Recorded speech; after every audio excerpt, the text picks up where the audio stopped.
Good evening from the International Space Station Flight Control Room here at the Johnson Space Center in Houston, where at this hour flight controllers are working with other support personnel around the world in preparation for the return of 3 crew members who resided aboard the International Space Station for the past 5.5 months.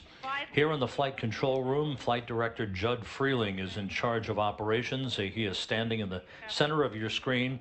Alongside him, on just above where he is spacecraft communicator Andreas Mogensen of the European Space Agency, as this team prepares for the deorbit burn of the Soyuz MS-06 spacecraft less than 38 minutes from now, that will bring home Alexander Mazurkin of Roscosmos and NASA astronauts Joe Acaba and Mark Vande Hei. Across the Atlantic Ocean, just outside of Moscow in the town of Korolyov, you're looking at a live picture of the International Space Station Flight Control Room at the Russian Mission Control Center, where Russian flight controllers are in communication with Mazurkin, the Soyuz commander, whose call sign is Altair, strapped into the center seat of the Soyuz descent module, flanked on his left by Mark Vande Hei and on his right by Joe Acaba, as they prepare for the deorbit burn that will begin the trip home after 168 days in space.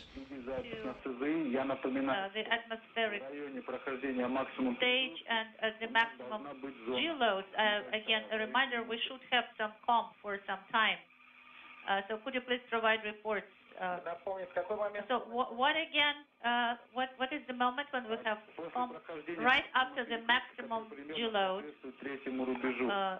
So you will have the compact. The time is 05:12:20. So it's a kind of forecast that we will have COM at this particular moment. That is the interpreted version of Russian flight controllers talking to Mazurkin on board the Soyuz MS-06 spacecraft with a rundown of when they can expect a loss of communications as they move through the plasma regime, entering the Earth's atmosphere. When they exit the plasma regime, that's the point at which the maximum G loads of about 4 to 5 Gs build up on the crew members on board the Soyuz, and when they can expect communications during that period of time. The focus of attention has been down at the landing site in south-central Kazakhstan over the past 48 hours. At this hour, weather conditions have improved somewhat. The search and recovery forces are at the Zhezkazgan airport, ready to board Russian Mi-8 helicopters around the time of the deorbit burn that's coming up in about 35 minutes to begin the trip. About 30 minutes helicopter ride down to the landing site, which is about 90 miles to the southeast of Zhezkazgan. Earlier concerns about weather conditions disrupting tonight's landing and recovery operations appear to have been superfluous, as the conditions have improved to the point where we are now looking at a forecast of overcast clouds, a cloud deck of overcast conditions at about 700 feet, about 3 miles of visibility and light fog, winds out of the southwest, 12 knots gusting to 18 knots, and a temperature which is fairly balmy for this time of the year in Kazakhstan of about 30 degrees Fahrenheit to greet the crew when they return. 12 Russian Mi-8 helicopters are being employed for tonight's recovery of Mazurkin, Acaba, and Vande Hei.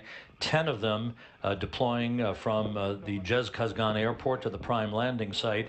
2 of the helicopters already were pre-positioned far to the southwest near the Baikonur Cosmodrome in Kazakhstan, and they are going to be deployed from and be airborne from the Kryani airport near the launch site in Baikonur to move about halfway from Kryani toward the prime landing site in what is known as the ballistic landing region, in the unlikely event that a technical issue would cause the Soyuz to land short of its intended prime landing target.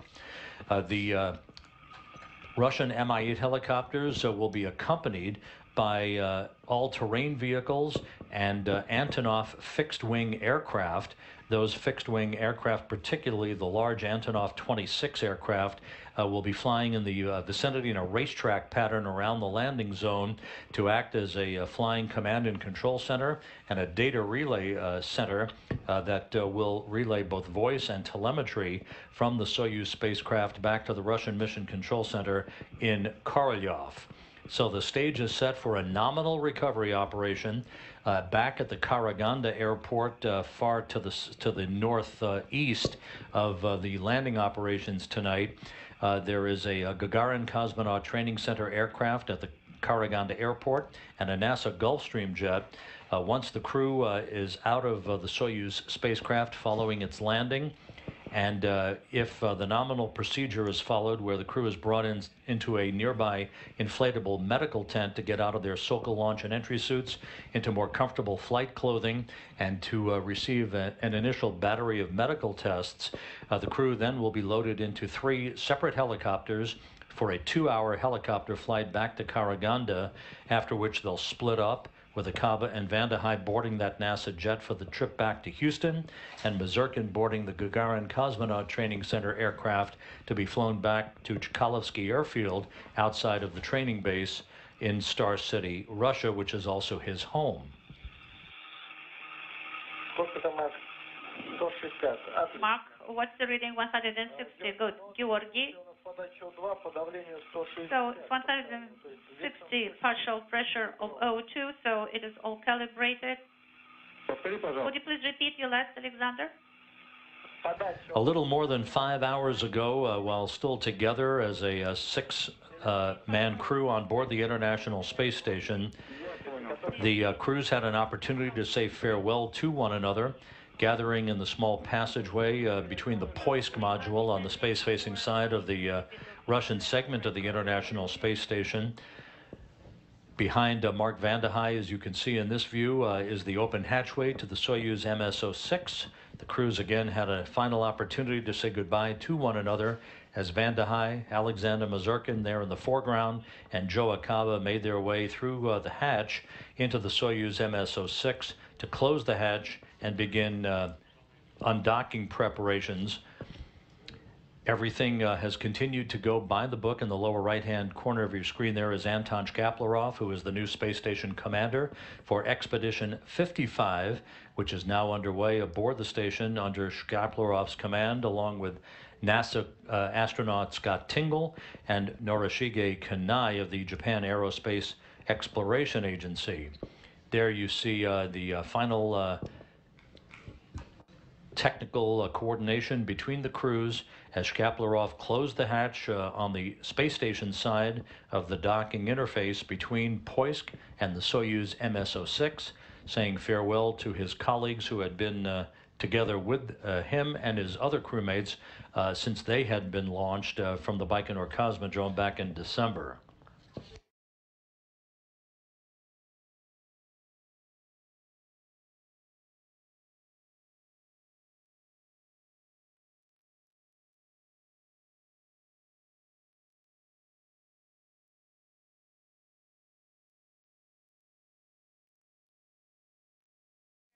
The vertical and horizontal come together under the... Once the hatches had been closed between the Soyuz and the International Space Station's Poisk module, there were a series of leak checks to make sure that we had an airtight seal at the docking interface.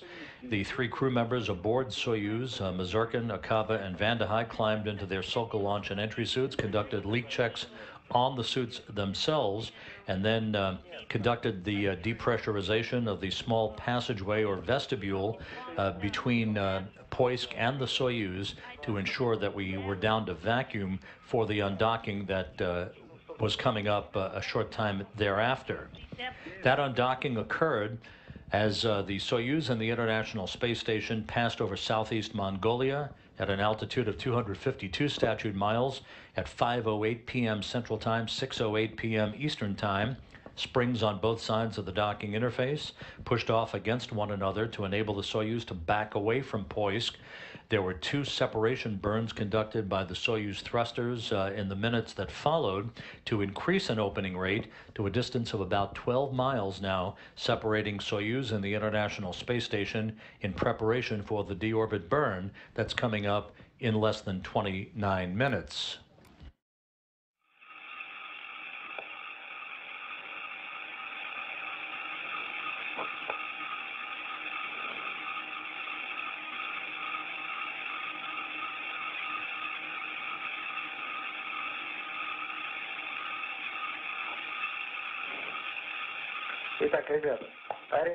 Guys, so the attitude has been built. We have joined GSO in attitude, and we have local vertical, and 180.0424 is the next time mark. We will have to send the command to inhibit the EKV sensors. We confirm that.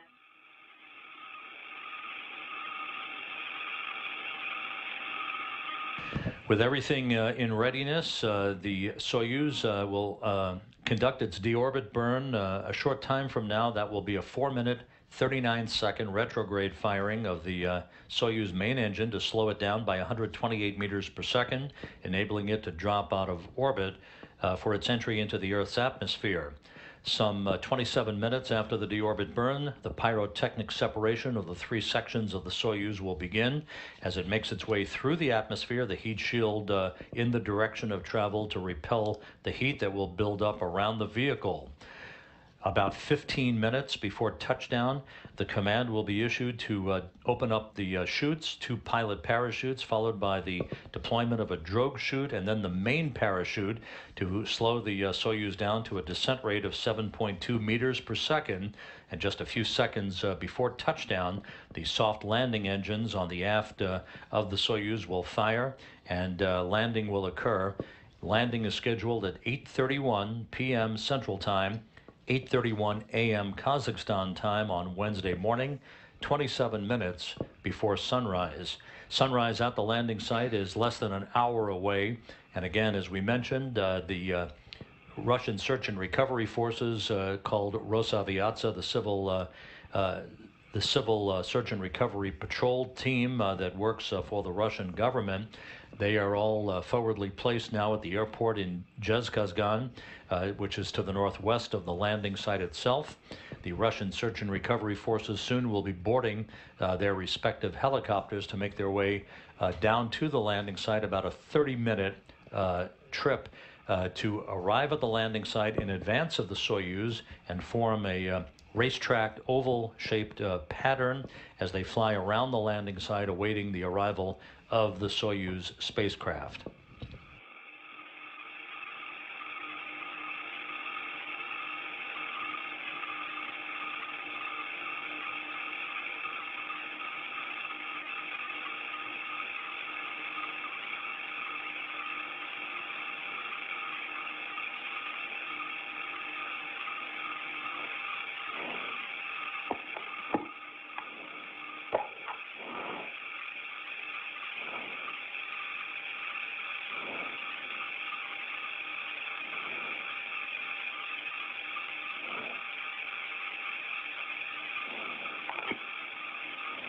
Aboard the International Space Station, the Expedition 55 crew, a 3-man crew for the next 3 weeks, will have an opportunity to have an off-duty day tomorrow, basically take a breather after a rather high-paced level of activity over the past few weeks.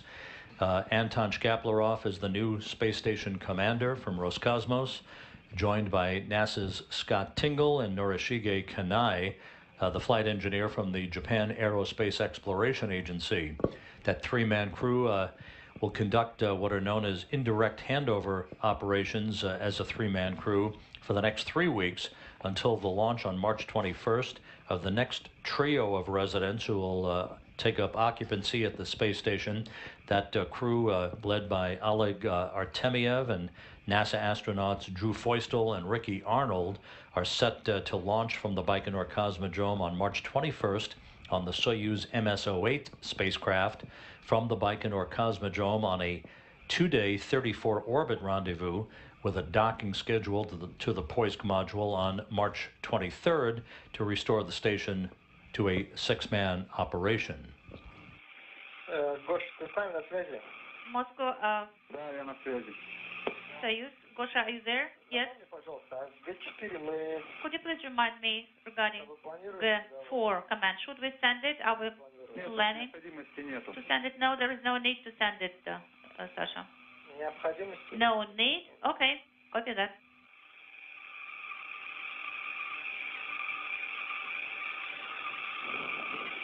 A short time ago, the crew was informed about the updated coordinates for landing based on the latest information from the ballistics specialists at the Russian Mission Control Center.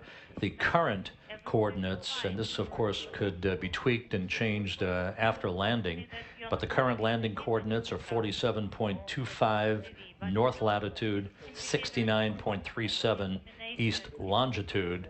Again, that is the prime landing site in the southern zone called Zone 6. That is to the southeast of the town of Jezkazgan, about 90 miles from Jezkazgan. It's about a 30-minute helicopter ride. Those helos will have their rotors spinning a short time from now, with the first helicopters taking off around the time of the deorbit burn, some 22 minutes from now.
Саша, мы еще должны тебе одну вещь напомнить. Sasha, there is another reminder. Включить тумблер ВП-1, собственно говоря, на 56-й странице перед разделением. At page 66, before the separation, don't forget about the switch. Хорошо, спасибо. Georgi, Включим перед разделением. thank you for the reminder. We will activate it before the separation. Ну и под парашютом вам предписано его отключить. And before you deploy the parachute, you will have to switch off the switch. Отлично, это подойдет.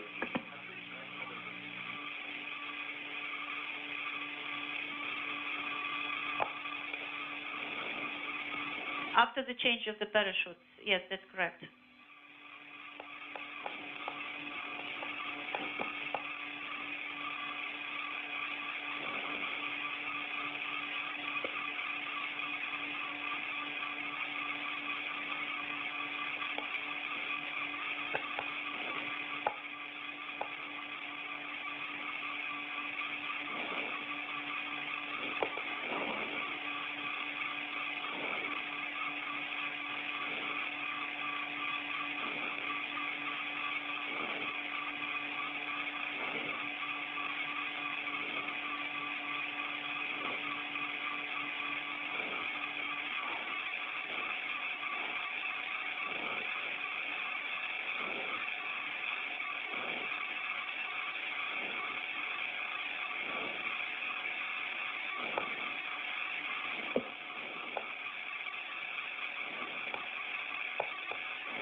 This is Mission Control Houston, less than 18 minutes away from the deorbit burn. That will begin the final leg of the trip home for Joe Acaba, Mark Vande Hei, and Alexander Mazurkin. Again, the three-person crew left on the International Space Station, now Expedition 55, is Anton Shkaplerov, the new station commander, joined by Scott Tingle of NASA and Norishige Kanai of the Japan Aerospace Exploration Agency. That will expand to a six-person crew in 3 weeks with the arrival of Drew Feustel and Ricky Arnold of NASA and Russian cosmonaut Oleg Artemyev.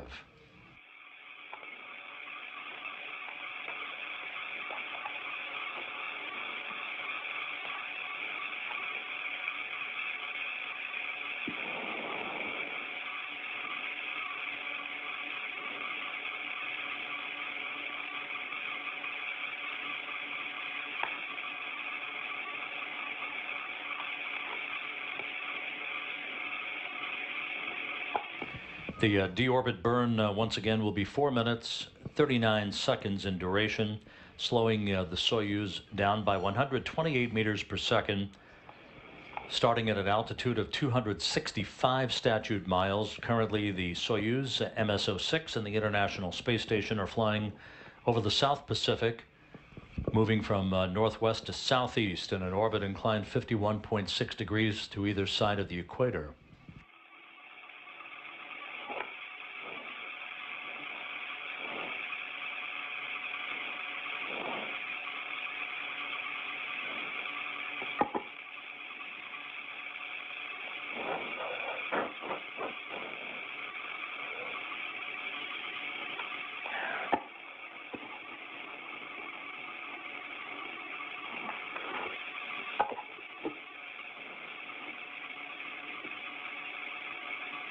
The latest report from the landing site from NASA personnel who are in coordination with the Russian search and recovery forces is that the GCTC aircraft at Karaganda is planning to fly to Zhezkazgan to simplify the recovery operations. The NASA Gulfstream jet that's also at the Karaganda airport is awaiting the green light to relocate to Zhezkazgan itself, contingent on suitable runway conditions at Zhezkazgan. A small contingent of NASA support personnel, including a flight surgeon, Chad Rowe, who's the Director of Human Spaceflight Operations in Russia, and a pair of Russian nurses who are assigned to NASA. They spent the night in all-terrain vehicles near the landing zone. The plan is for them to watch the landing from there and then relocate to the capsule. They're just a few kilometers away from the landing site. So the Russian search and recovery forces are playing it safe, but continuing with a series of procedures here to ensure nominal operations. Meanwhile, the first of the 10 helicopters that have been pre-positioned at the Zhezkazgan airport are now airborne en route to the landing zone. There was a LOS.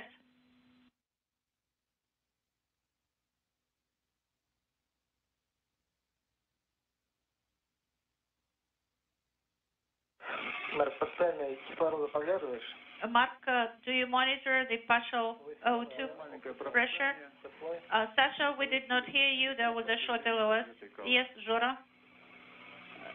We sent the inhibit IKV command at the prescribed time, and visually the attitude is built for retrograde motion, no issues. I copy you. Thank you. На белый шрифт ВКУ, когда расстыковывались, когда запускали динамику, и не сказали тебе, что все, можешь использовать любой, который тебе понравится. Sasha, we asked you to select, the modes on VKO, whatever you like, whatever is most suitable for you. Copy. Ну что, ждем разворот через 5 минут. Okay, so in 5 minutes, we're standing by for the maneuver.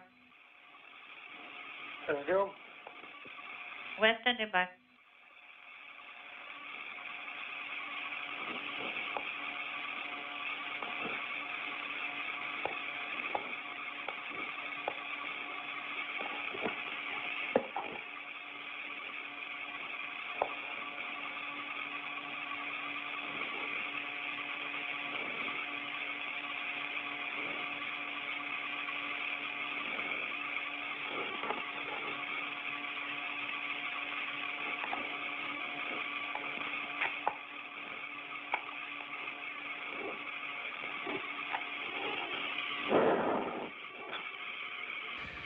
This is Mission Control Houston, 12.5 minutes away now from the deorbit burn to begin the descent back into the Earth's atmosphere for the Soyuz MS-06. The Soyuz commander, Alexander Mazurkin, will be using the call sign Altair. You'll be hearing that referred to in calls from the Russian flight controllers in Korolyov. You're looking at a balcony view of their flight control room just outside of Moscow. And again, the latest information is that the Russian search and recovery forces are going to be sending the GCTC, the Gagarin Cosmonaut Training Center aircraft, from the Karaganda Airport to Zhezkazgan to be forwardly placed to receive the crew once they land and get in their respective helicopters for a shorter flight. This is essentially the way we recovered Scott Kelly 2 years ago after his year in space by repositioning the aircraft to Zhezkazgan, making it only a 30-minute helicopter flight from the landing zone back to Zhezkazgan itself. The NASA Gulfstream jet is awaiting a final approval to take off from Karaganda to head to Zhezkazgan, also dependent on suitable runway conditions in Zhezkazgan.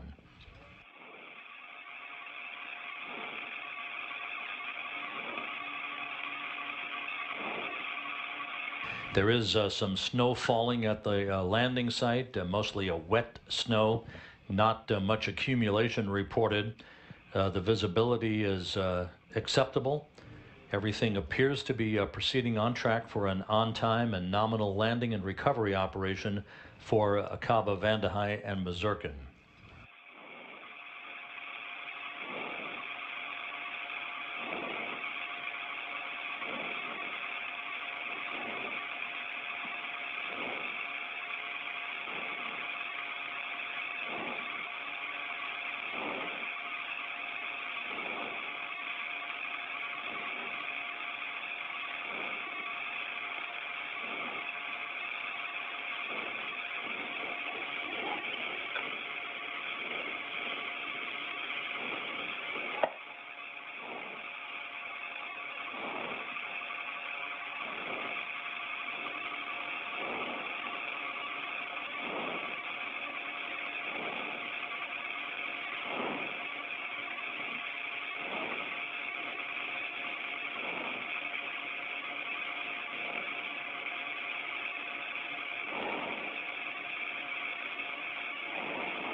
Через минутку ожидаем разворот. The maneuver will start in 1 minute. Спасибо. Thank you. И толком я буду T3 нажимать, да? And then I'll have to press this. Да, Марк. Yes, Mark. Affirmative. Хорошо. Okay.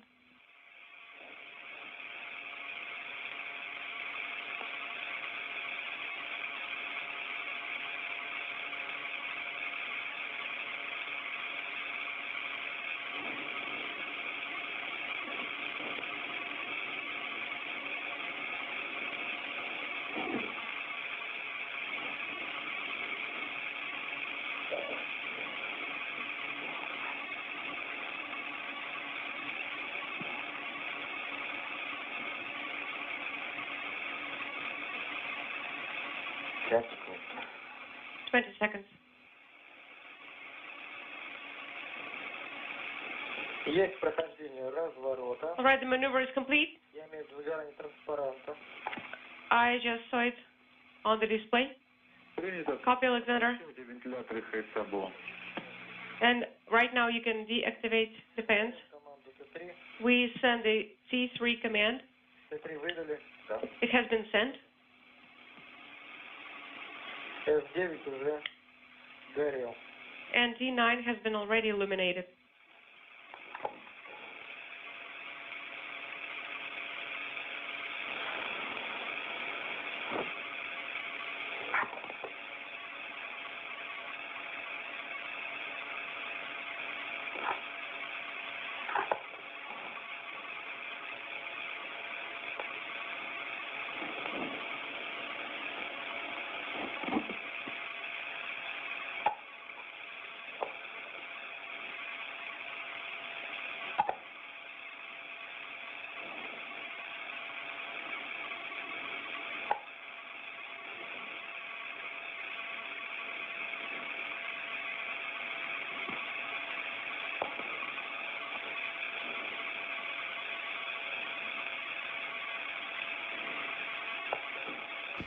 Six and a half minutes until the deorbit burn. Everything in readiness. Alexander Mazurkin strapped into the center seat of the descent module, flanked on his left by Mark Vandehei, Joe Akaba on the right. The crew ready for a 4-minute, 39-second retrograde firing of the Soyuz main engines to slow them down by 128 meters per second and begin the descent out of orbit and back into the Earth's atmosphere. Georgi, 1 more minute. Саш, на спуске как договаривались? During the descent, Alexander, please Ждем report время. Набранный импульс. every second the time and the value of the burn, Что параметры КТУ в норме. and Конкретно параметры. also that Нету необходимости. KDU is operating nominally, so please report on that during the descent. Хорошо, я рад, что вы будете ждать. Copy. Thank you.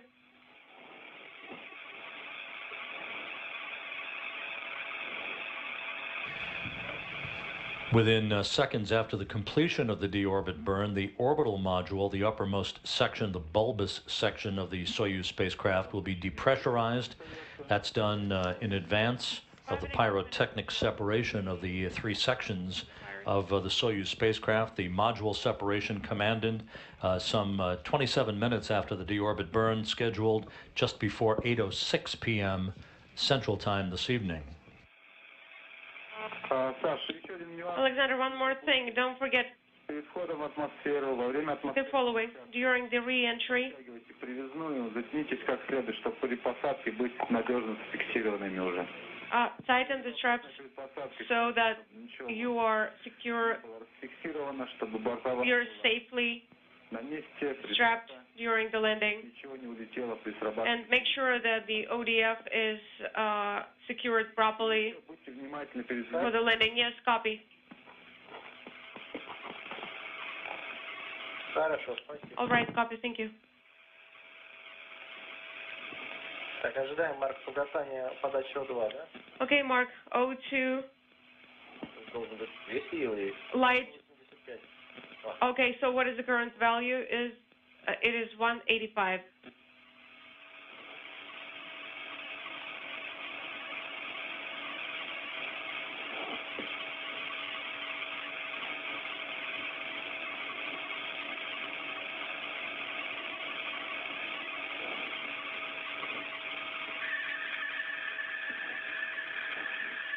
Вот. Подожди, кислорода закончил. Inaudible is not eliminated anymore, and the value is 185. That is correct.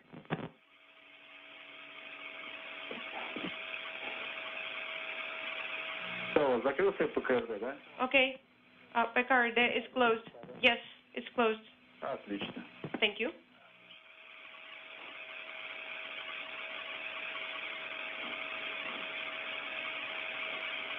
Less than 3.5 minutes away from the deorbit burn, the Russian flight controllers at the Russian Mission Control Center in Korolyov have instructed Mazurkin to provide a running narrative of the progress of the deorbit burn in terms of chamber pressure and fuel consumption for the 4-minute, 39-second duration of that engine firing that will slow the Soyuz down, allowing it to drop out of orbit for its high-speed entry back into the Earth's atmosphere.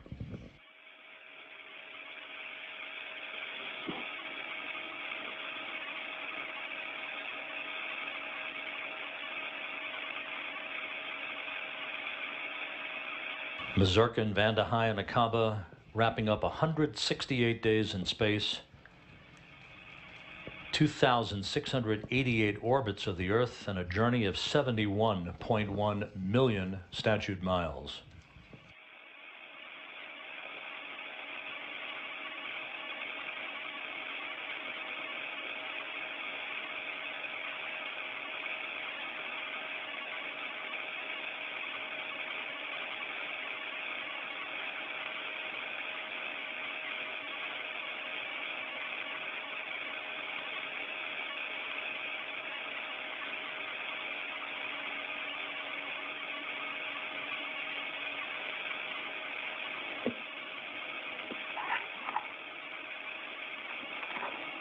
Две минуты до включения.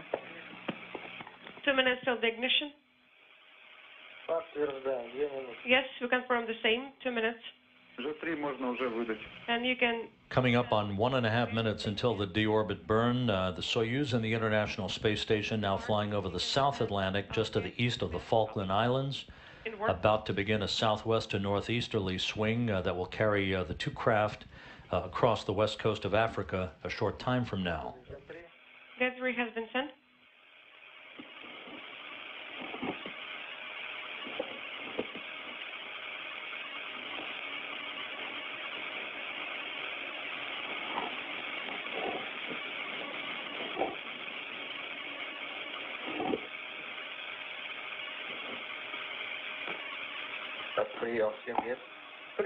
Inside a minute until the initiation of the deorbit burn. 7 is confirmed. Combined GSO is also confirmed.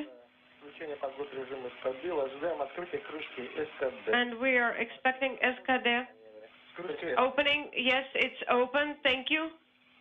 The burn is enabled, standing by for the initiation of the ignition of the main engines. Полминуты до включения двигателя. 1 minute till thruster firing.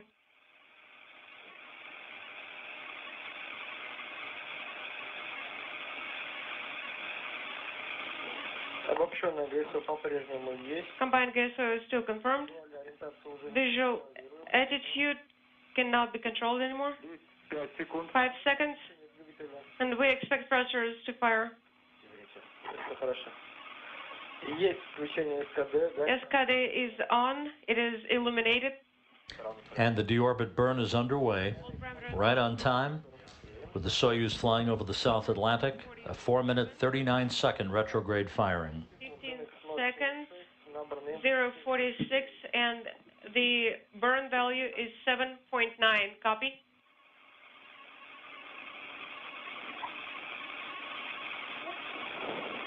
Отработали 30 секунд. 30 seconds, 046, И 6. and the burn value is 14.6, and we're going to page 52. Correction, page 53. Спасибо. Copy, Mark. Thank you. 11.87. Осветитель 14.27. And the prop pressure, thank you very much, Mark, is 1427. Отработали 1 minute, 046, and the burn is 29 meters.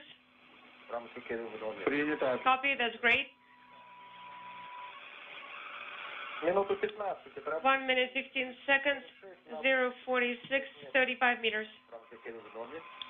The parameters are nominal. При этом давление газа Принято. Copy. по-прежнему 11.94. But the prop pressure is 1194.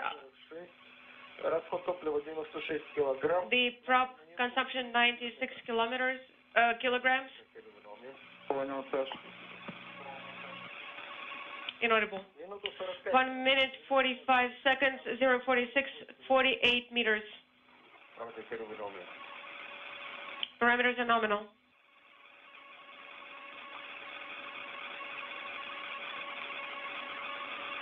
Отработали 2 минуты. 2 minutes, 046, 128 kilograms of used prop, 57 meters.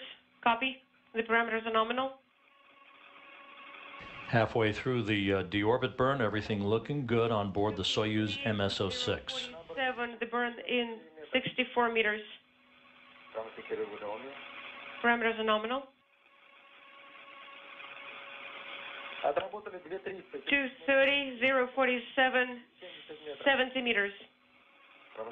Принято. Copy. К первому участку. We are approaching the first stage. 2.45. 245, 047. The burn is 76 meters. Parameters are nominal. Copy.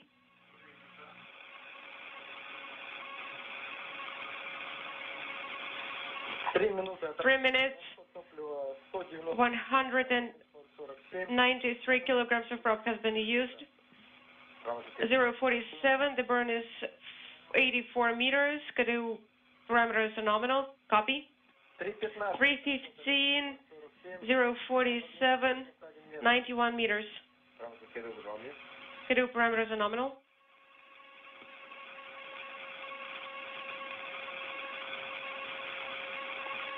330, Расход топлива 226. 226 kilograms of prop has been used. 048, 99 meters, and canoe properties and parameters are nominal. Copy. 345, 048, 105 meters.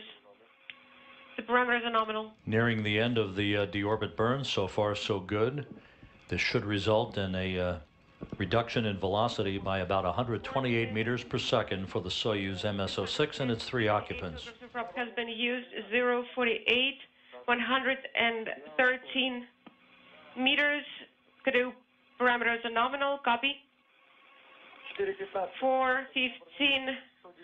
The burn is 119,048.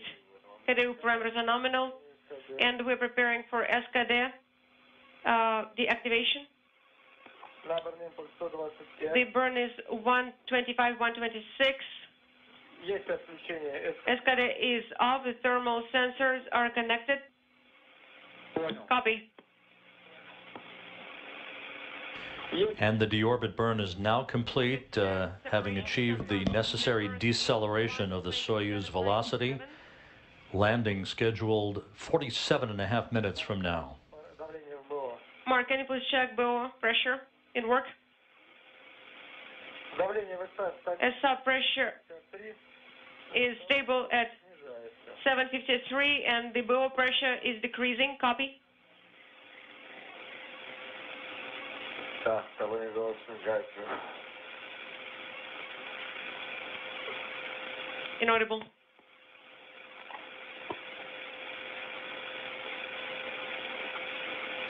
And right on schedule, the upper section of the 3-section Soyuz spacecraft, the orbital module, is being depressurized in preparation for module separation, the pyrotechnic separation of the 3 sections of the Soyuz. That is coming up just before 8:06 p.m. Central Time this evening. Будем ждать разделение -6. Everything is correct. 59:50 через 15 минут. I can hardly hear you, but I will continue reporting. Okay, Alexander, I agree with that plan. Мы вас слышим хорошо. We have you loud and clear. Принял, Георгий. Вы Copy, Georgi.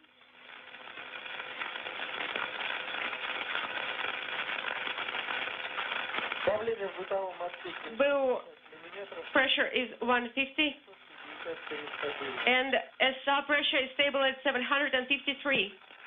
Понял, сам. Copy, Alexander. Сильными помехами, тем не менее, продолжайте. The noise is really loud, but please keep reporting.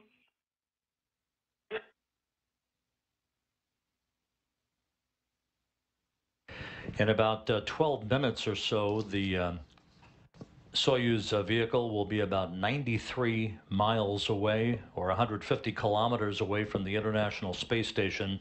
This is at the point where VHF voice communications is expected to be at best ratty and may be unavailable for a period of time due to the distance between the antennas on the Soyuz vehicle and those that receive VHF communications on the International Space Station. Once the Soyuz approaches its landing site, voice communication and data telemetry from the Soyuz will be available through an Antonov 26 fixed-wing aircraft that is going to be airborne in a racetrack pattern around the landing site to act as a flying command and control center, relaying that information back to the Russian Mission Control Center that you see in this view from a balcony camera in Korolyov outside of Moscow.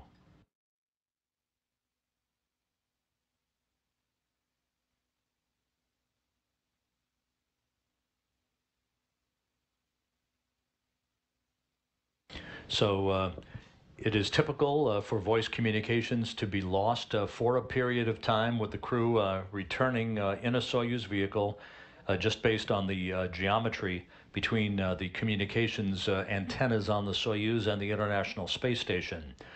The two vehicles are currently flying over the South Atlantic, approaching the west coast of Africa. The Soyuz has completed its deorbit burn and is now beginning to slip out of low Earth orbit for its entry into the Earth's atmosphere. The key times that you should be aware of: the module separation is the next major milestone at 8:05 and 51 seconds p.m. Central Time, followed about 3 minutes later at 8:08 and 41 seconds Central Time by entry interface, the point at which the Soyuz will literally enter the Earth's atmosphere at an altitude of about 326,000 feet. The crew and the Soyuz will begin to feel the first tug of gravity on their bodies since they were launched back on September 13th last year. They will move into the plasma regime. Their entry into plasma is scheduled at 8:10 p.m. Central Time for about 5 minutes. And once they exit that plasma, they will experience their maximum buildup of G loads, gravity loads on their bodies of about 4 to 5 Gs at an altitude of some 20 miles above the Earth. The command to open chutes on the Soyuz is scheduled to be initiated at 8:17 p.m. Central Time. 2 pilot parachutes will first be deployed, the second of which will extract the drogue chute on the Soyuz vehicle. The drogue chute is then released, slowing the Soyuz down from a descent rate of 230 meters per second to just 80 meters per second. The main parachute will follow in sequence, covering an area of some 1,000 meters. It slows the Soyuz down to a descent rate of just over 7 meters per second. Its harnesses first allowing the Soyuz to descend at a canted angle of some 30 degrees to expel excess heat from reentry. Then it shifts the Soyuz to a straight vertical descent. The soft landing engines will fire just a few seconds before touchdown.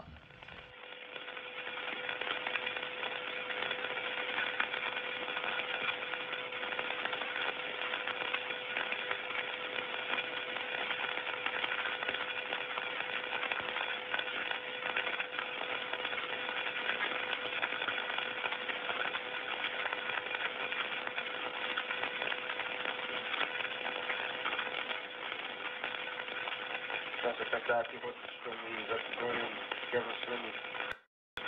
Audible. Ну, мы за... Айтер, я получаю вас. 59, правильно?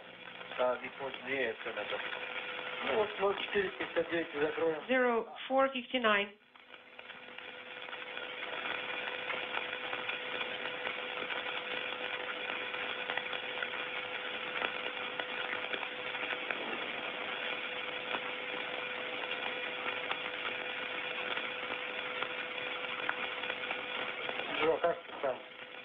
Joe, how are you? Great. That's good.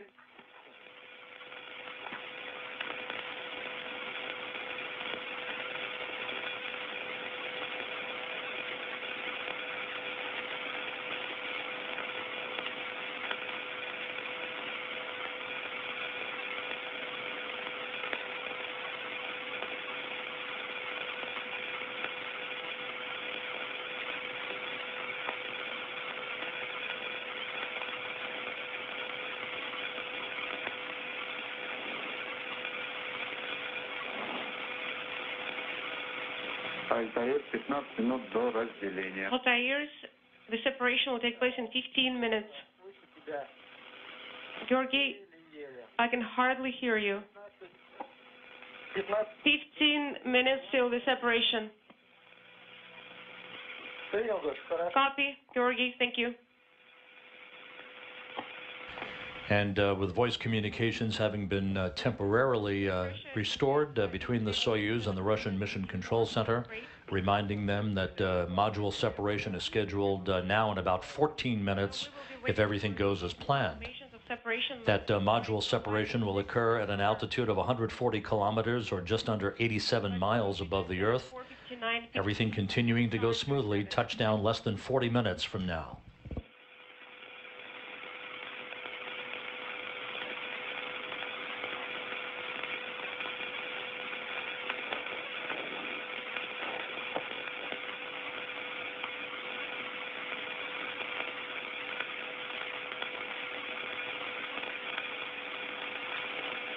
The Russian search and recovery forces in a series of Russian Mi-8 helicopters are airborne heading to the landing site.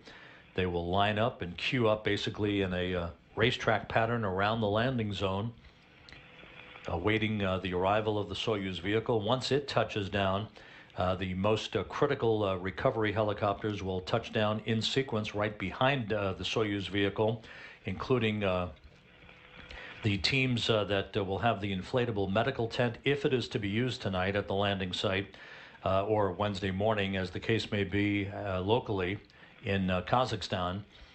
That will be followed in succession by other critical RSC Energia and medical support personnel who will be working to extract the crew from the Soyuz spacecraft and place them in chairs nearby their vehicle for a short period of reorientation to Earth's gravity, an opportunity to get their equilibrium back before they're either brought into the medical tent, should it be used tonight, or to reload them into the Mi-8 helicopters, one for each crew member that will return them. In this case, it appears to Zhezkazgan with just a 30-minute helicopter ride from the landing site.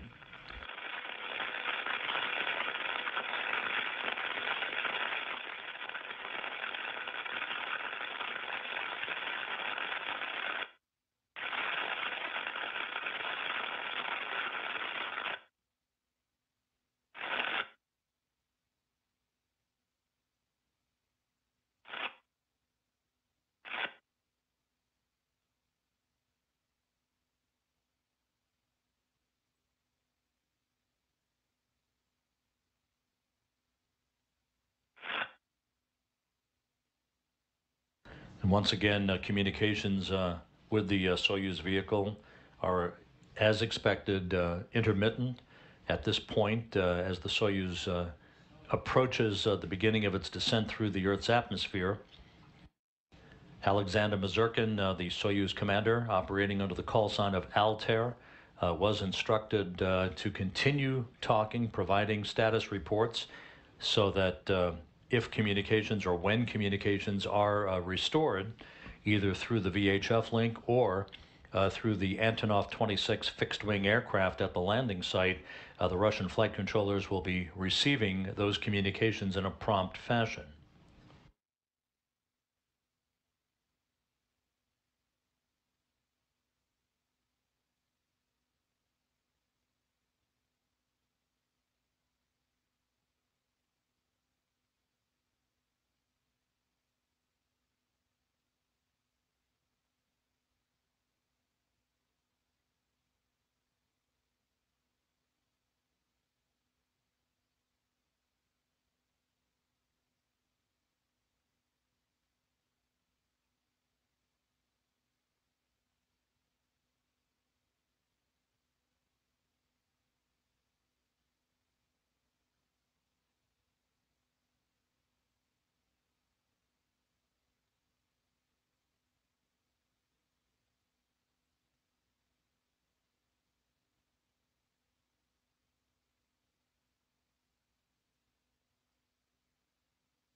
This is Mission Control Houston. Our first view of the landing site to the southeast of the town of Jezkazgan.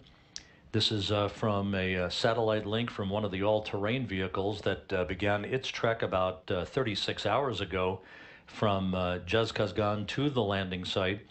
It is not exactly at the touchdown point where the Soyuz is expected to land, but it's close. And as soon as the Soyuz has in fact landed, this all-terrain vehicle and other support vehicles will make their way to the spacecraft for the expedited extraction of the crew. The temperature at the landing site is about 30 degrees Fahrenheit.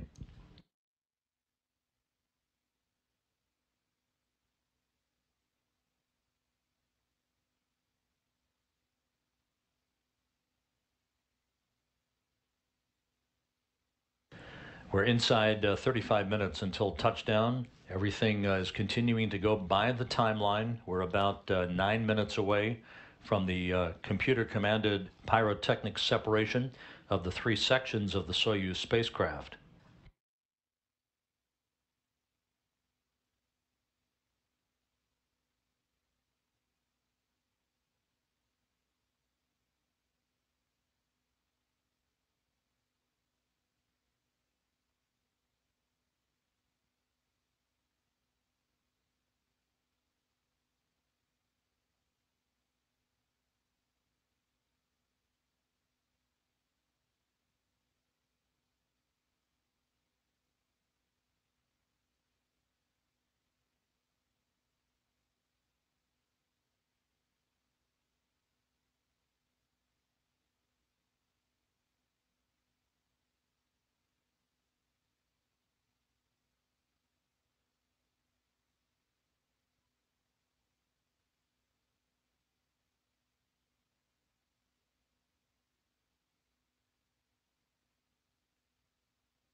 Again, this is a view from an all-terrain vehicle at the landing site, some 90 miles to the southeast of the town of Jezkazgan. You can see the dusting of snow on the terrain there.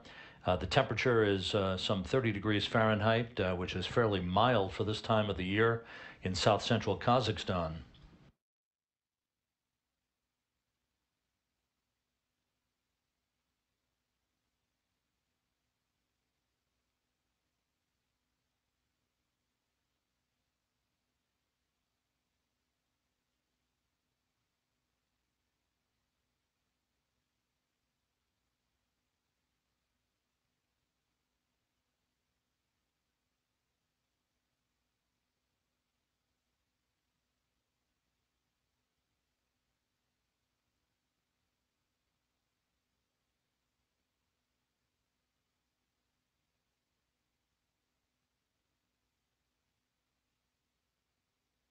At the landing site, the search and recovery forces have now refined what they believe will be the landing coordinates for the Soyuz MS-06. The current coordinates, 47.19 north latitude, 69.34 east longitude. That would be a bullseye touchdown for the Soyuz if it materializes. Landing schedule 31 minutes from now.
This is Mission Control Houston, about 3 minutes away from the scheduled separation of the 3 sections of the Soyuz spacecraft.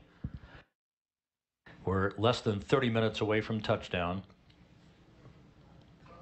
Alexander Mazurkin strapped in the center seat of the descent module of the Soyuz, flanked on his left by Mark Vande Hei, wrapping up his first mission in space, and to Mazurkin's right, Joe Acaba, completing his 3rd flight into space and 2nd long-duration mission on the International Space Station.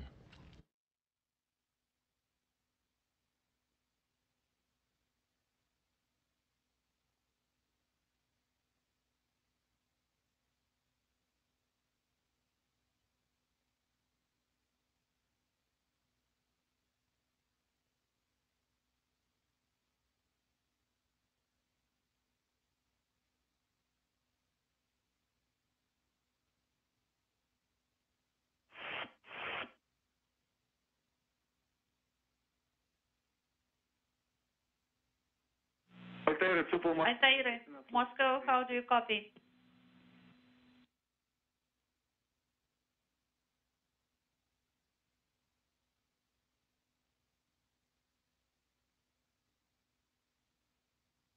Altair, if you copy us, could you please reply?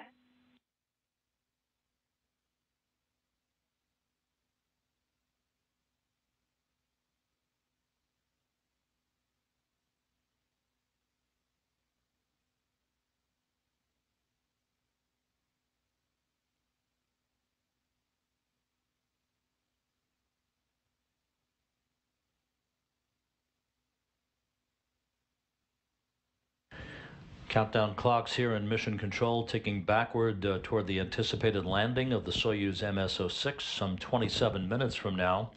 We are standing by for the next major milestone, which will be module separation. Call us if you can hear us. This separation will happen in 1 minute and a half, 90 seconds. Georgi, the com is intermittent, so the separation program is activated. We are standing by for Sgarazar, so uncaged. And the time is, separation time is 05:05:15. And once again, voice communications with the crew restored. Standing by for module separation. We copied. We are standing by for the separation.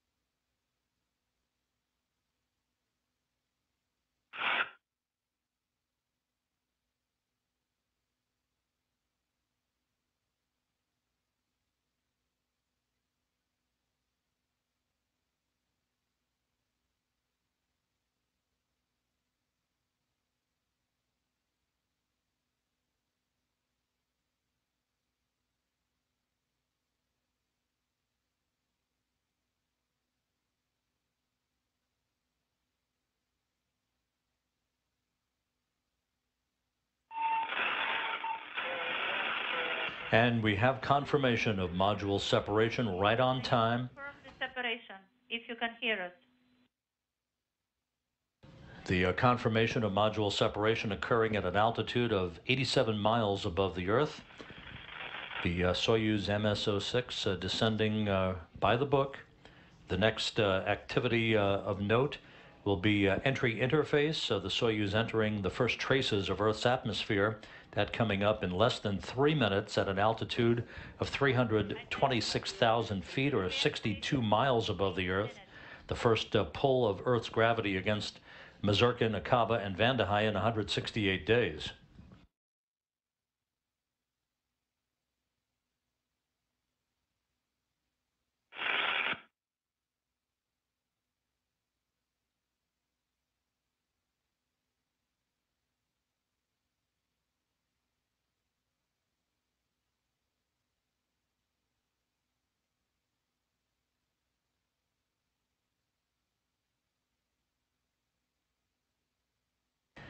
Everything throughout the course of the day has gone by the timeline. The crew members saying farewell to one another aboard the International Space Station and closing the hatch on the Soyuz vehicle just before 2 p.m. Central Time. Undocking occurred some 3 hours later at 5:08 p.m. Central, 6:08 p.m. Eastern Time, as the International Space Station and the Soyuz MS-06 spacecraft undocked over southeast Mongolia. Left on board the three-person crew of Anton Shkaplerov, the new Soyuz, or the new International Space Station commander, and his two crewmates, NASA's Scott Tingle and Norishige Kanai of the Japan Aerospace Exploration Agency. They will be a three-person crew for the next 3 weeks until the launch on March 21st and the docking 2 days later of Oleg Artemyev and NASA astronauts Drew Feustel and Ricky Arnold.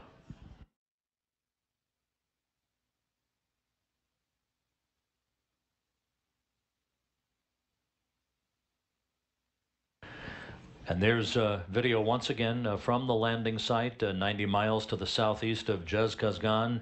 Solid overcast at the landing site. Temperatures about 30 degrees Fahrenheit as the first all-terrain vehicles queue up, ready to move into position near the spacecraft once it touches down.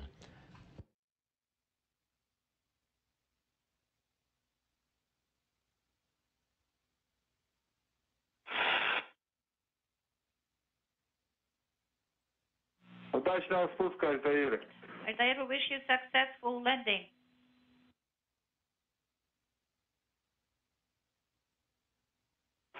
And a good view of some of the all-terrain vehicles that set out from Zhezkazgan about 36 hours ago.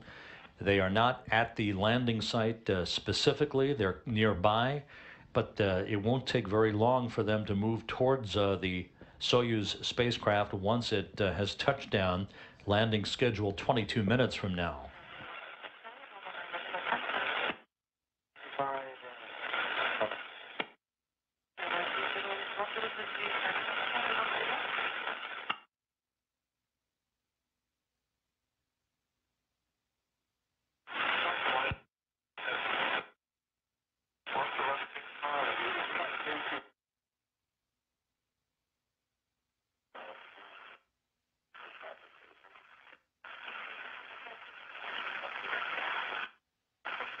Unintelligible noise.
The Soyuz spacecraft has not only entered the Earth's atmosphere, but now is in the plasma regime for about the next 5 minutes.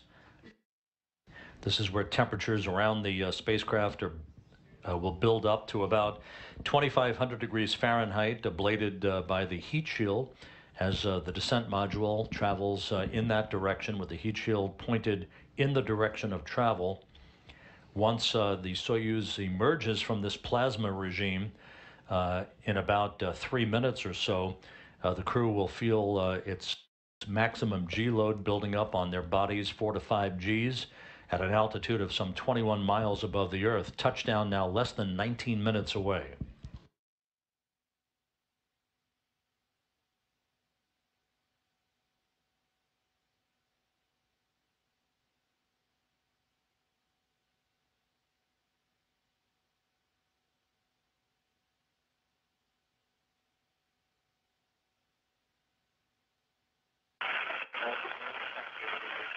Altair, it is Moscow.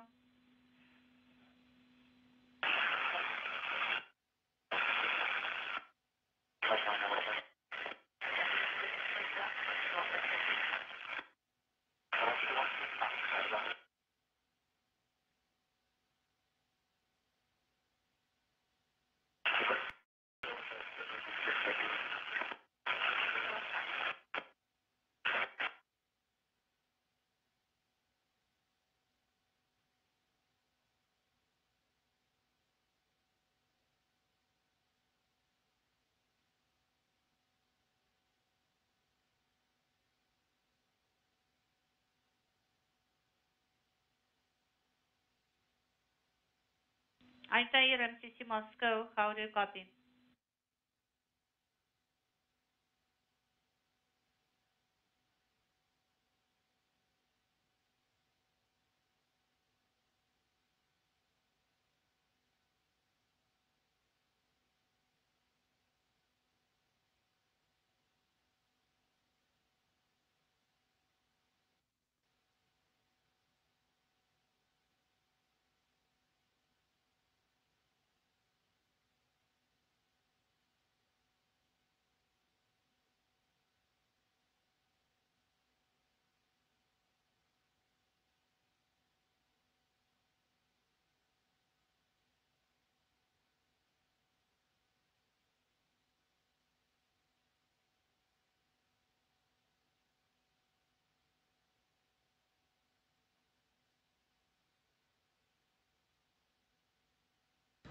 This is Mission Control Houston, some 16 and a half minutes away from the landing of Mazurkin, Akaba, and Vandahai in Kazakhstan.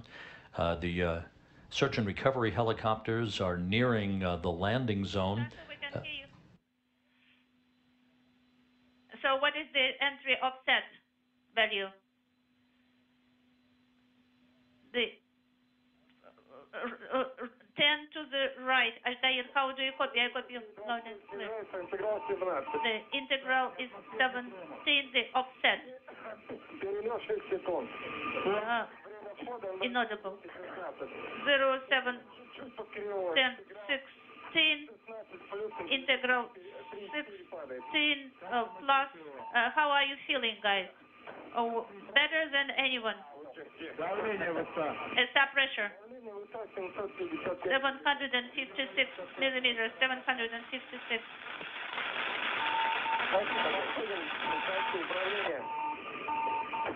Inaudible.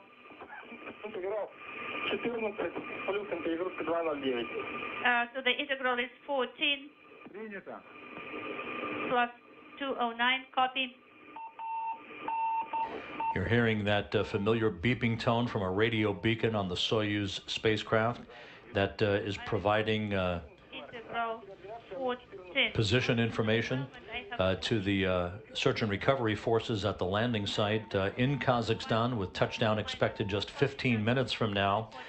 We should be in position now where the Soyuz would have almost consistent communications from Alexander Mazurkin, the Soyuz commander, with the Antonov 26 fixed-wing aircraft relaying data, telemetry, and altitude position through the Soyuz altimeter to the Russian flight controllers there in Korolyov.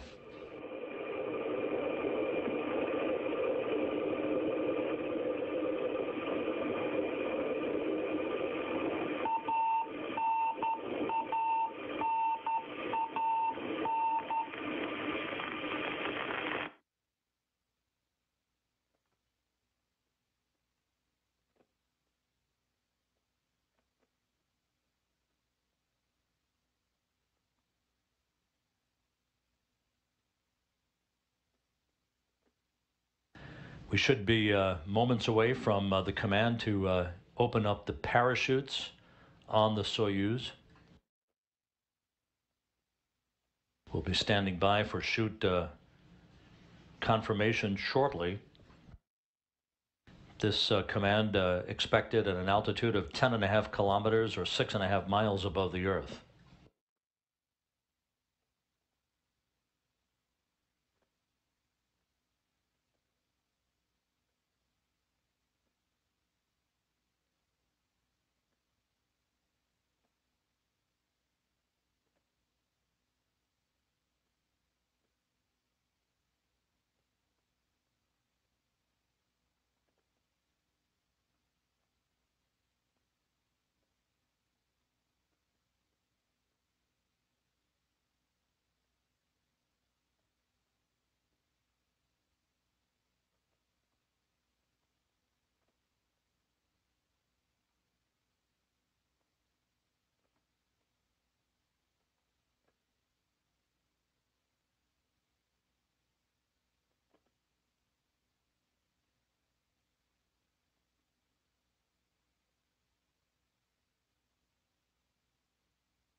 Less than 12.5 minutes until the anticipated touchdown of the Soyuz MS-06. We're still standing by for confirmation of chute deploy, which should have occurred just a couple of minutes ago.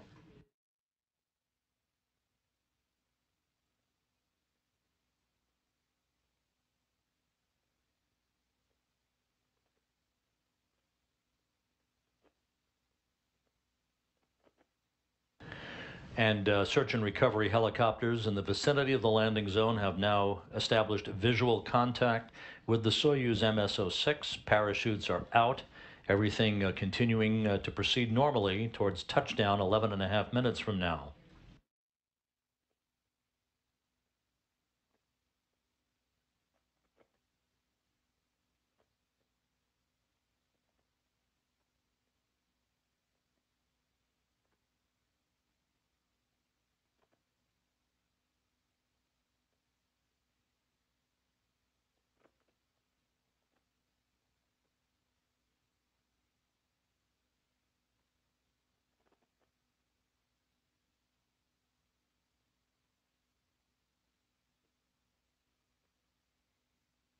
Once again, the Rosaviatsa Russian search and recovery forces in the vicinity of the landing zone, especially the airborne Russian Mi-8 helicopters, have established a visual contact with the Soyuz MS-06.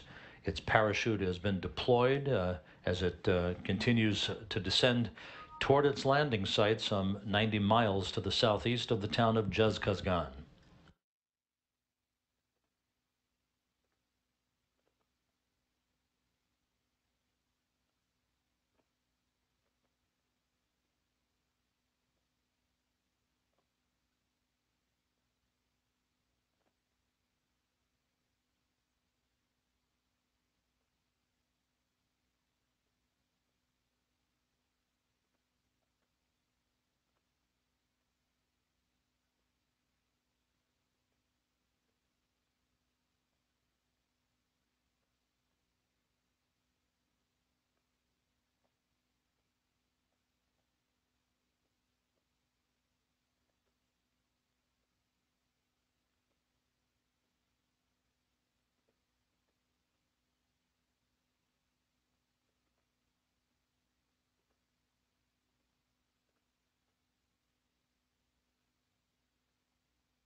9 minutes until touchdown, everything continuing to proceed per the schedule.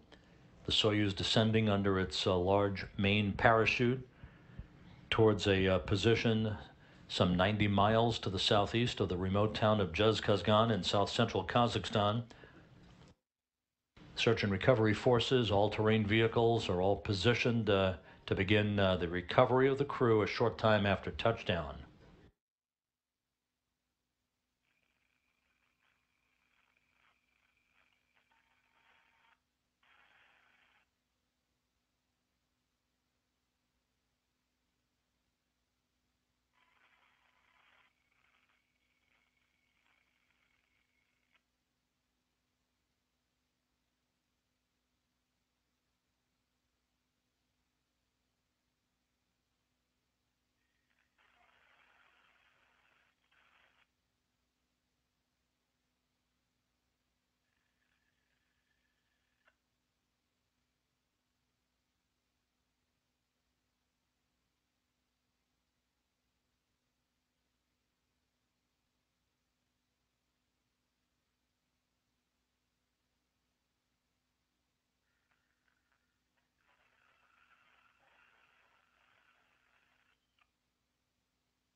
This is Mission Control Houston. You're looking at a view from a balcony camera overlooking the Russian Mission Control Center in the town of Korolyov on the outskirts of Moscow. As we are just 7 minutes away from the anticipated touchdown of the Soyuz MS-06 descending under its parachute towards its landing zone to the southeast of the town of Zhezkazgan. Everything per the entry timeline has gone by the book so far, as we're standing by for the search and recovery forces who are in contact with the crew on board the Soyuz to provide updates for us as we approach landing time.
Inside 5 minutes until touchdown.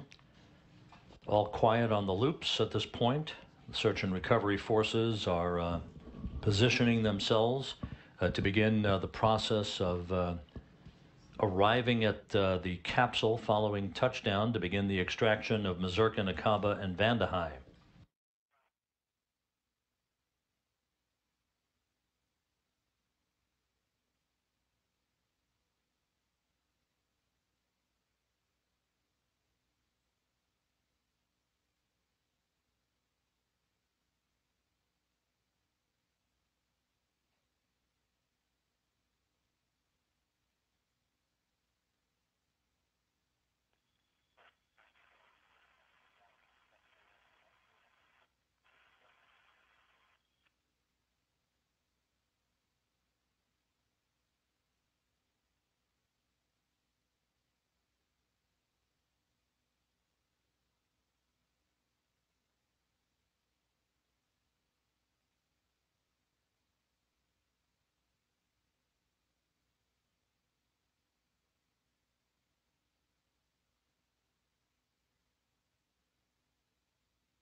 This is Mission Control Houston.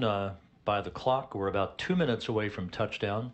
Still awaiting further voice communication from the Russian search and recovery forces, who are in visual contact with the Soyuz spacecraft descending under its main parachute. Inaudible.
We should be seconds away from the anticipated touchdown of the Soyuz spacecraft. Still waiting for verbal confirmation of that. The all-terrain vehicles near the landing site that provided television a short time ago are likely repositioning themselves closer to the touchdown point to reestablish a video capability for post-landing activities. At the Karaganda Airport, the Gagarin Cosmonaut Training Center aircraft is ready to take off to head to Zhezkazgan, has not yet received approval to do so, to move to Zhezkazgan, so they're standing by for the green light, as is a NASA Gulfstream jet.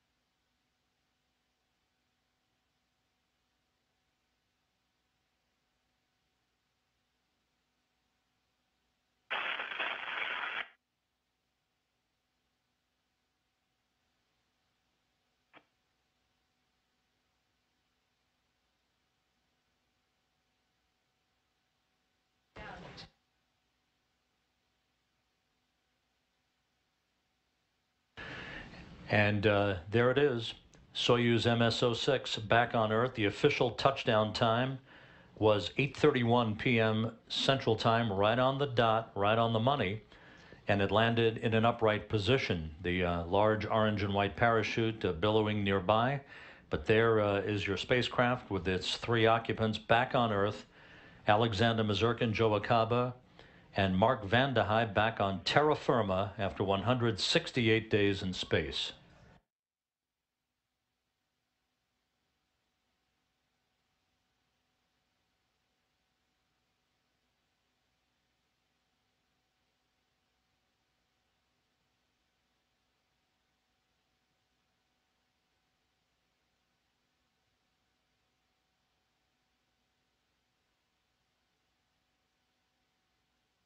Again, the report from the Russian Mission Control Center was that touchdown occurred right on time at 8:31 p.m.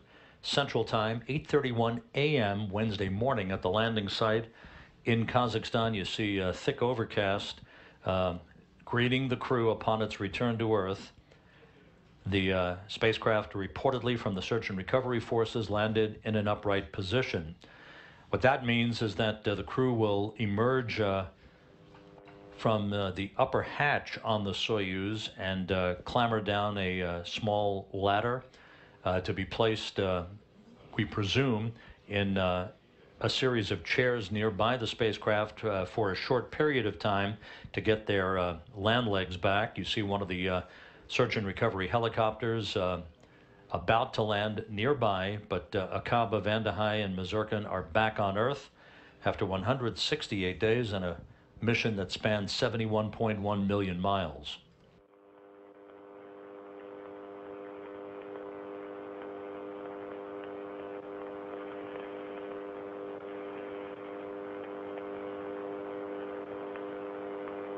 And all-terrain vehicles now moving in position near the spacecraft. We'll be getting a closer view of the Soyuz spacecraft once the satellite link on the all-terrain vehicle moves closer to the capsule itself.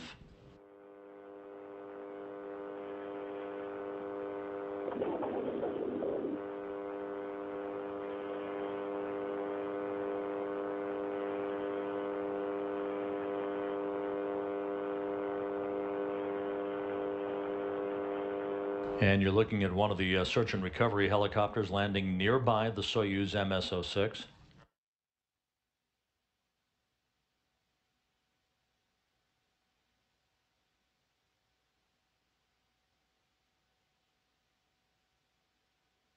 And the report now from the Russian Mission Control Center from the Search and Recovery Forces, Alexander Mazurkin reporting that the crew is feeling very well.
You can see in this live view from an all-terrain vehicle at the landing site in south-central Kazakhstan. Some of the RSC Energia technical personnel are working to remove the lines from the large parachute from the Soyuz descent module. Inside that descent module, Mazurkin, Van der Heij, and Akaba are waiting to be extracted one by one.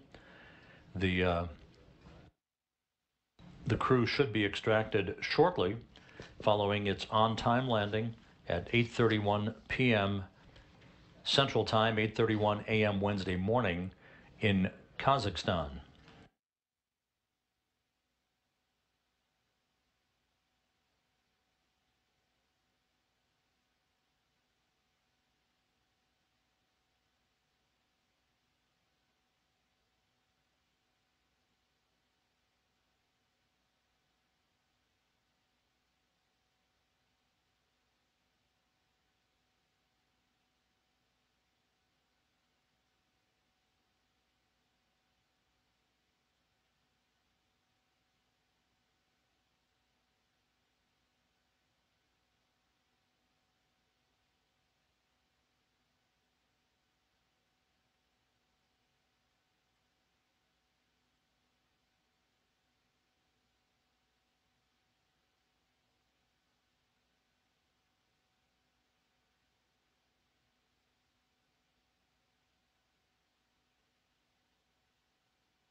And now the all-terrain vehicles are repositioned close to the descent module, a great view of the Soyuz MS-06, and you can see that ladder set up alongside of the spacecraft. The crew will be extracted from the top of the Soyuz. Alexander Mazurkin, the commander, who's in the center seat, will be the first out.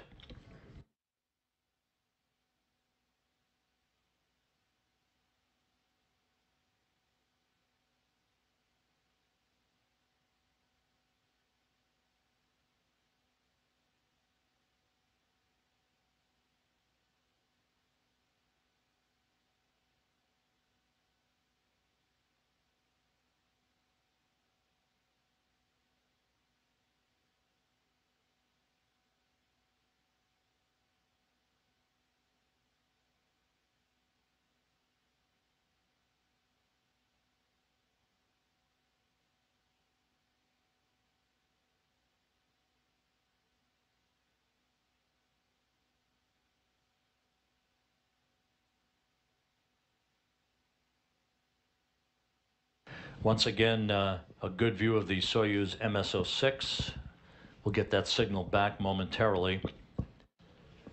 The spacecraft landed upright on time about 10 minutes ago at 8:31 p.m. Central Time, about 90 miles southeast of Zhezkazgan in south-central Kazakhstan.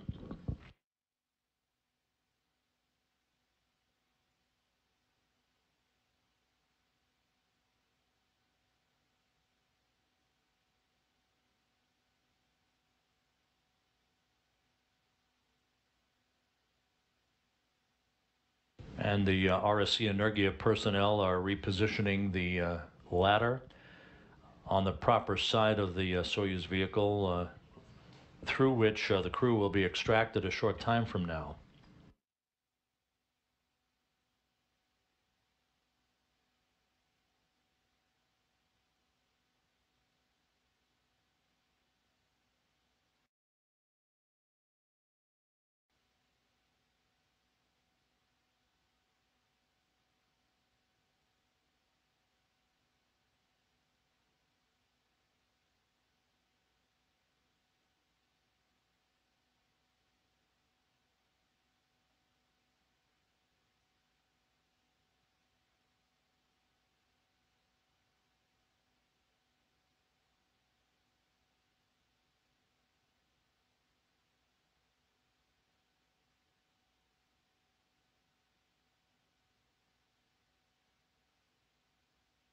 Again, there are two hatches from which the crew can be extracted on a Soyuz spacecraft.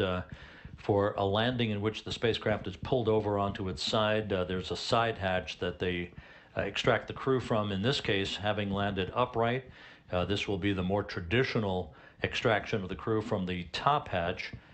And the first crew member that will be removed from the spacecraft will be Alexander Mazurkin.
This is Mission Control Houston. It's been about 14 minutes since the landing of the Soyuz MS-06 on the steppe of Kazakhstan.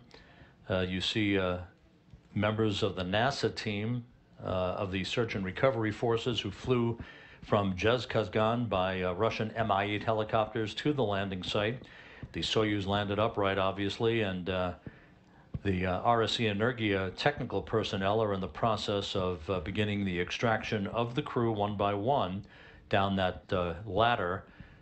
The likelihood is they'll be put in reclining chairs for a few minutes to get their land legs. We'll be standing by for further disposition of where they intend to take the crew, whether it will be inside an inflatable medical tent. We're still waiting for word as to whether or not both a NASA Gulfstream jet and a Gagarin Cosmonaut Training Center aircraft will be dispatched from the staging city of Karaganda to the forward staging point in Zhezkazgan to expedite the recovery of the crew.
These are members of the Rosaviatsa Search and Recovery Forces coordinating the further and future disposition of the crew once they're extracted from the Soyuz spacecraft. Landing occurred some 17 minutes ago on time at 8:31 p.m. Central Time, 8:31 a.m. Wednesday morning there in Kazakhstan.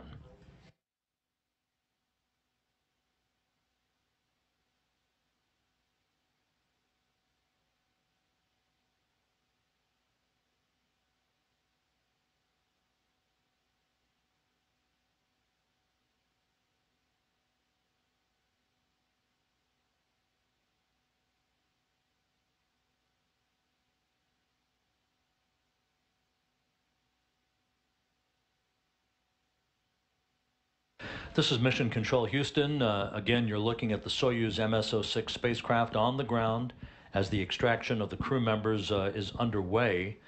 Part of the search and recovery team, the NASA support team, included NASA Public Affairs Officer Dan Hewitt, who is at the landing site right by the spacecraft. Dan, if you can hear me, tell us what is going on as we watch the action here via the satellite link from Kazakhstan. Yeah, sure thing, Robin. I got you loud and clear. Sounds like you're already getting videos. As you can see, the capsule's down on the ground, landed upright. We actually got to watch it come down under the chutes quite a bit, and then it disappeared into a cloud layer. There's clouds, I think the last we heard were about 400 meters or so off the ground, but pretty cloudy, but good visibility besides that. Cold temperatures, but not as cold as it's been. But so far, successful landing. You can see the search and recovery forces are up on top of the Soyuz right now. They're going to start pulling the crew out any moment now. Dan, despite the weather conditions and the uncertainty about movement of planes and so forth, it looked like the helicopters landed in very swift fashion, and of course a Soyuz landing upright only helps to expedite the extraction of the crew, right? Yeah, we got lucky. We've been dodging weather, it seems, for the past couple of days. Things were looking pretty bleak until yesterday. We actually had quite a bit of rain, turned into freezing rain. So some icy conditions, but luckily the weather moved through a lot faster than was anticipated, and we were able to have a nominal landing today. So it's good to be out here. We're worried we might get stuck in airports and stuff, but all the teams made it out, and pretty soon we'll be seeing these crew members. Is the inflatable medical tent going to be erected and in play following the extraction of the crew? The plan is for the tent. I don't see it being set up quite yet, but as you might be able to hear, we still have some helicopters landing. A team has come ahead of time on a series of all-terrain vehicles, the ATVs. We actually had some of the NASA team camp out last night with them just in case the helicopters weren't able to make it. But as far as the last plan communicated, the medical tent should be set up here. All three crew members going to be taking part in that field test experiment, and the nominal plan has them doing it right here at the landing zone. And I don't know if you've heard anything more recent there on the ground, but we're still waiting for a final decision as to whether or not the crew will be flown in helicopters back to Zhezkazgan for an expedited return there, or whether they'll go back to Karaganda where the GCTC and NASA planes are. I expect to find out shortly, but last word, the nominal plan is going to be to have the crew go to Zhezkazgan. And it looks like there we go, our first crew member out. Looks like we got Mazurkin coming down the slide first.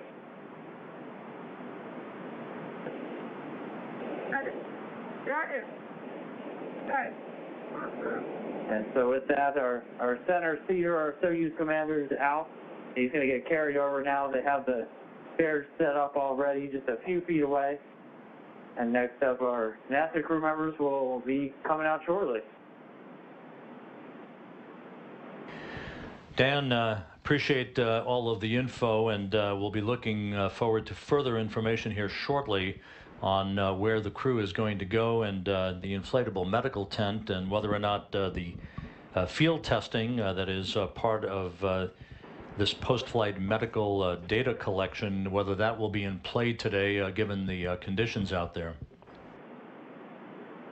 Yep, and even if they aren't able to do it in the field test always has a backup of doing it back at the airport that we deploy to. So that is still on the table if they aren't able to deploy the medical tent.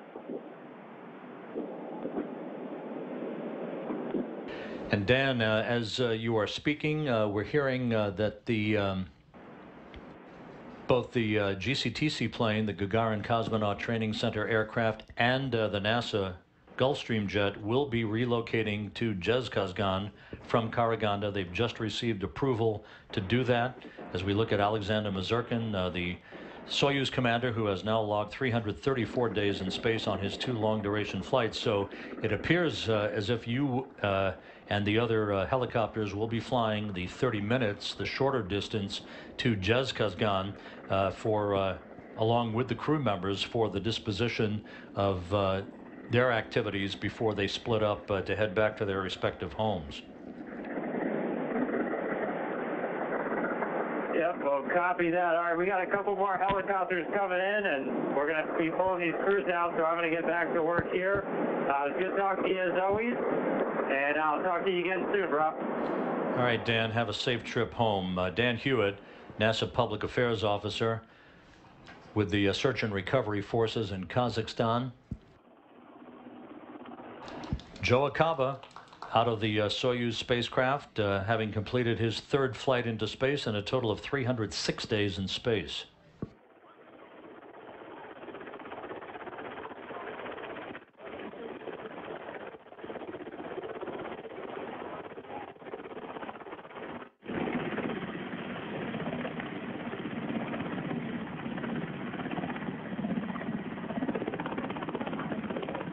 And as he was for both launch and today's entry and landing, Acaba seated in a chair to the right of Alexander Mazurkin. Mark Vande Hei will be the last out of the spacecraft, and he'll be placed in a chair to the left of Alexander Mazurkin.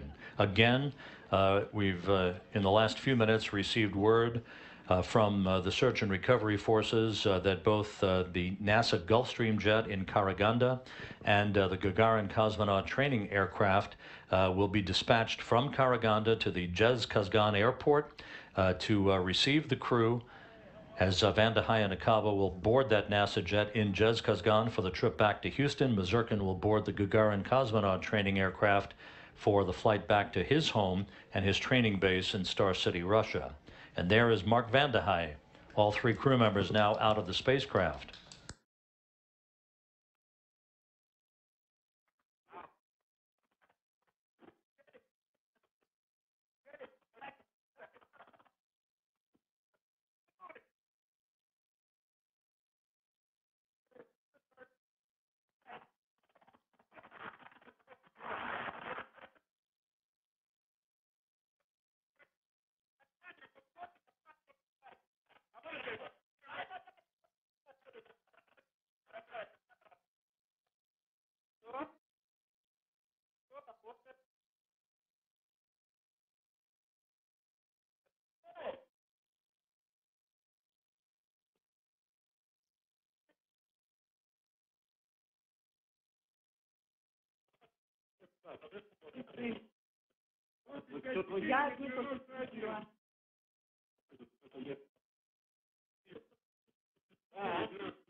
Joe, welcome back.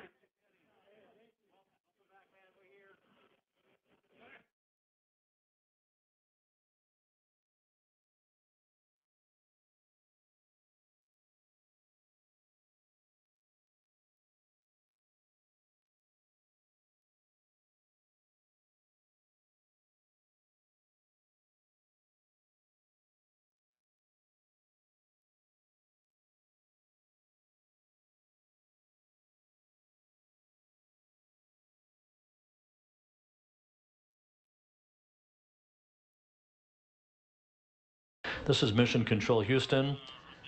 Once again, views of Joe Akaba, Mark Vande Hei, Alexander Mazurkin at the landing site, being attended to by their flight surgeons and NASA nurses. They will be boarding respective helicopters soon to be flown about 30 minutes to the northwest from the landing site to the town of Jez-Kazgan, where the NASA Gulfstream jet that had landed several days ago in Karaganda, along with a Gagarin Cosmonaut Training Center aircraft, will be relocated from Karaganda to Jez-Kazgan. That because of the improving weather conditions at the landing site and at the staging cities.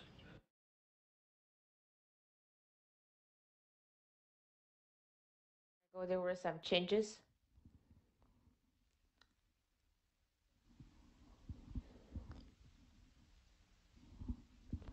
I particular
This is Mission Control Houston. It has been about 29 minutes since the landing of Soyuz MS-06 in a remote landing site to the southeast of the town of Jezkazgan. You're looking at the 3 crew members enjoying some fresh air after 168 days in space.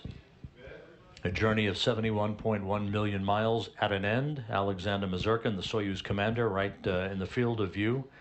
On the right of your screen, NASA astronaut Mark Vande Hei having completed his first flight into space of 168 days.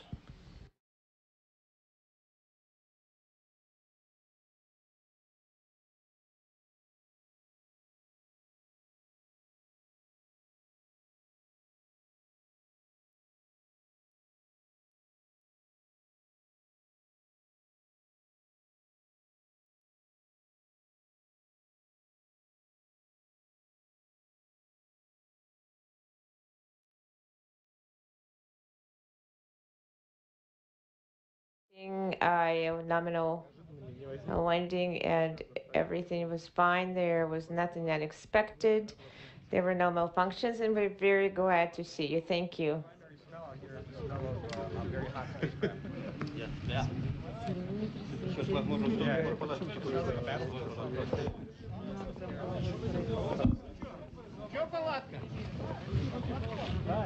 Oh, no, it's not interesting. It's, but the nice over there is awesome.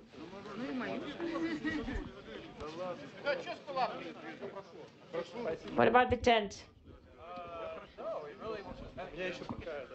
The part was when we were, when the G's got to about 40 ships, I can actually feel it.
And as you can see, members of the Search and Recovery Force is about to hoist Alexander Mazurkin in his chair. They'll be moved, we believe, to an inflatable medical tent nearby to get out of their Sokol launch and entry suits into more comfortable flight clothing and to receive their first medical tests following their return to Earth, which culminated in an on-time, on-target landing at 8:31 p.m. Central Time.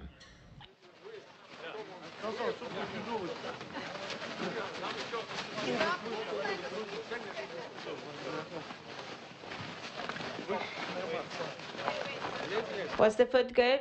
It was excellent.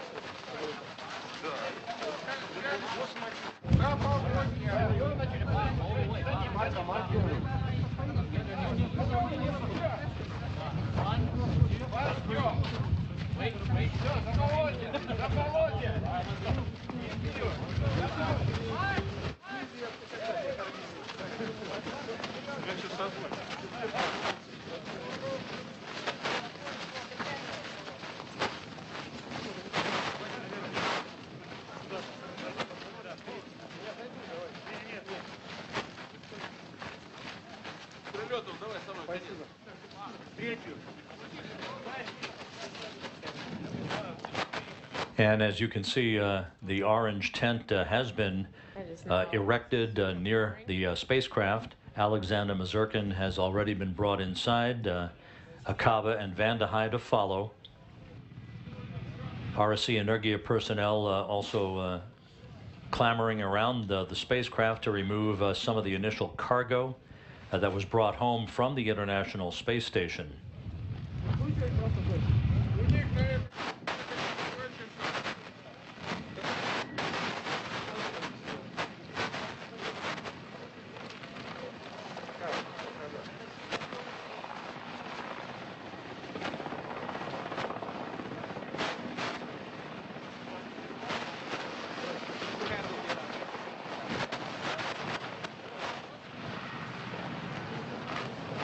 And you can see Van der Heide and Akaba both being assisted in their chairs into the inflatable medical tent. Again, the plan is that they will get out of their Ahsoka launch and entry suits.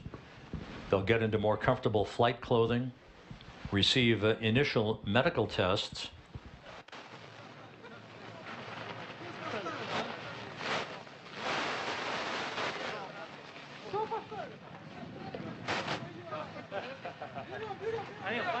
Why are we stopping? Let's go. Let's go. The plan calls for a Gagarin Cosmonaut Training Center aircraft and the NASA Gulfstream jet that flew several days ago into the Karaganda Airport, the main staging city to the north east of the landing site, for those planes to be relocated to the airport in Zhezkazgan, just 90 miles away from this landing site you're looking at. That will help expedite the crew members to fly in search and recovery helicopters only about 30 minutes to Zhezkazgan, where they ultimately will split up, with Van der Heide and Akaba boarding that NASA jet for the flight back to Houston, and for Mazurkin to board the Gagarin Cosmonaut Training Center aircraft to fly back to his training base and his home at Star City outside of Moscow.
How about now?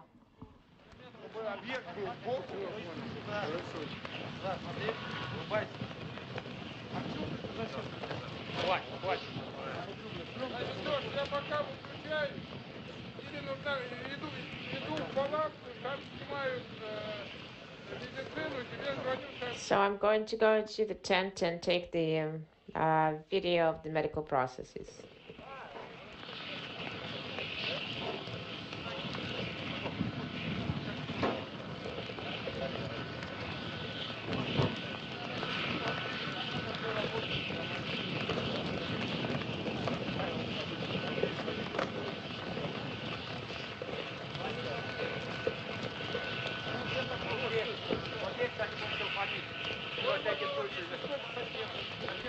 Just in case over here.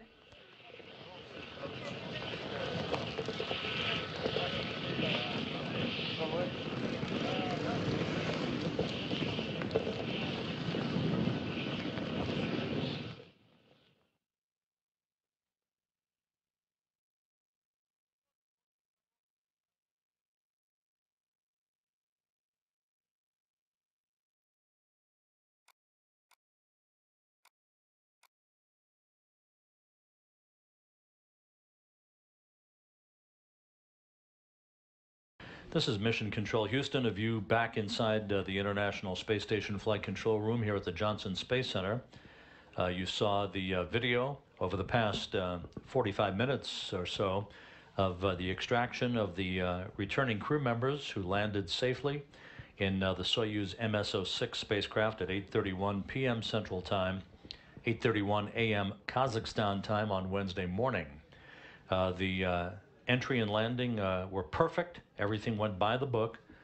And at this hour, the 3 crew members are inside the inflatable medical tent nearby their spacecraft in south central Kazakhstan, getting out of their launch and entry suits, getting into more comfortable flight clothing, as they will ultimately be flown by helicopters about 30 minutes to the northwest to the town of Zhezkazgan, where a Gagarin cosmonaut training aircraft and a NASA Gulfstream jet are being relocated from Karaganda to Zhezkazgan for the final act in the recovery of the crew.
This is Mission Control Houston.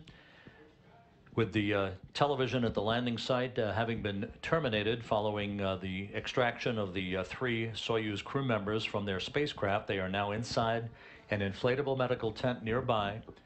They're getting out of their Sokol launch and entry suits, getting into more comfortable clothing. They will be flown by helicopters about 30 minutes to the town of Zhezkazgan, where 2 aircraft, a Gagarin Cosmonaut Training Center aircraft and a NASA Gulfstream jet, will be relocated from the Karaganda airport to Zhezkazgan a short time from now. At that point in Zhezkazgan, the crew will split up, with Mark Vande Hei and Joe Acaba boarding the NASA plane for a flight back to Houston. Alexander Mazurkin, the Soyuz commander, will board the Gagarin Cosmonaut Training Center aircraft for a flight back to Chkalovsky Airfield outside of his training base and his home in Star City, Russia, outside of Moscow.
This is Mission Control Houston. We're still standing by, waiting to see if there will be any additional television with replays of today's landing activities that culminated just under an hour ago with the touchdown of the Soyuz MS-06 spacecraft in south-central Kazakhstan. Landing occurring at 8:31 p.m. Central Time, right on time. The 3 crew members are in good shape, out of their spacecraft and in an inflatable medical tent awaiting initial medical testing.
This is Mission Control Houston. With all of the video exhausted from the landing site, we will wrap up our coverage for the day. Just to recap briefly, the 3 Expedition 54 crew members, Alexander Mazurkin of Roscosmos and NASA Astronauts Joe Acaba and Mark Vande Hei landed on target and on time at 8:31 p.m. Central Time, 8:31 a.m. Kazakhstan time on Wednesday morning, about 90 miles to the southeast of the town of Zhezkazgan. Despite some adverse weather conditions, it was an on-target landing. Search and recovery forces arrived at the spacecraft within minutes of touchdown, the Soyuz landing upright. The crew was extracted quickly from the spacecraft, placed in nearby chairs, and have been brought into a inflatable medical tent very close to the spacecraft. They've gotten out of their launch and entry suits. They're in more comfortable flight clothing and undergoing initial medical tests at the moment. The plan is calling for a NASA Gulfstream jet and a Gagarin Cosmonaut Training Center aircraft to fly from Karaganda, well to the northeast of the landing site, to Zhezkazgan, where the crew members will be flown as well by helicopter and will board their respective aircraft, with Vande Hei and Acaba set to return to Houston, Mazurkin set to return to his training base and his home at Star City, Russia. So with that, we'll conclude our coverage for the day. The Expedition 54 crew is safe and sound back on Earth, following 168 days in space. This is Mission Control, Houston.